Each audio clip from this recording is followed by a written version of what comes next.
So guys, after research papers and think tanks, the third and the final investment that India can do in order to be in a position to win every geopolitical narrative will be the investment that India does in the Indian diaspora settled abroad. अब भाई 3.5 crore Indians रहते हैं बाहर, already बहुत तगड़ी lobby है बाहर. It's just about utilising them in that 36 to 72 hour window between when a geopolitical event happens till the time when the Western narrative gets hardened into facts. Now, the best part is they are all at influential positions: politicians, professors in American universities, partners in Washington law firms, editors in European publications, tech leaders, and advisors to Fortune 500 companies. और उससे भी अच्छी बात यह है that they have the credibility in those Capitals जहाँ पर India के खिलाफ या फेवर में नैरेटिव एक्चुअली में लिखा जाता है. अब छोटी सी प्रॉब्लम यह है that they are currently uncoordinated, unequipped and unfunded.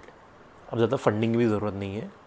barely 200 crores would suffice, wherein the Indian diaspora works more as a rapid response unit जिनका कोऑर्डिनेशन और ऑपरेशन डिक्टेड होगा मिनिस्ट्री ऑफ एक्सटर्नल अफेयर्स से. अब ये कोई पहला मॉडल नहीं है.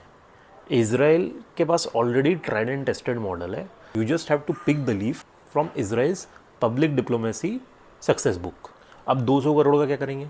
बस एक छोटा सा प्लेटफॉर्म बनाने की ज़रूरत है, a secured platform. Think of it like Slack for public diplomacy.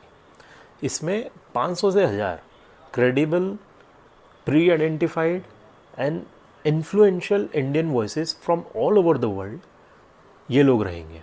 Let's say एक जियोपॉलिटिकल इवेंट हुआ, within 2 hours of that event happening उस प्लेटफॉर्म में इन लोगों को इंडिया की legal position, talking points, verified facts and pre written newspaper article पहुँचाए जाएंगे, जिससे वो पर्सनलाइज करके खुद ही पब्लिश कर दे आगे.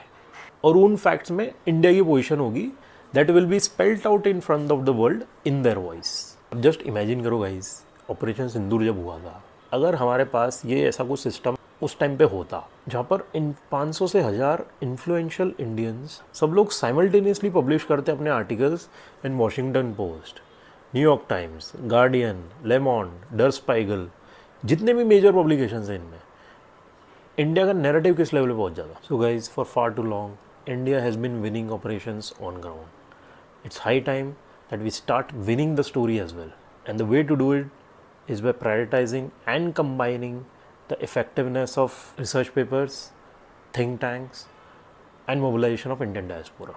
If you agree with me on this, let me know in the comments.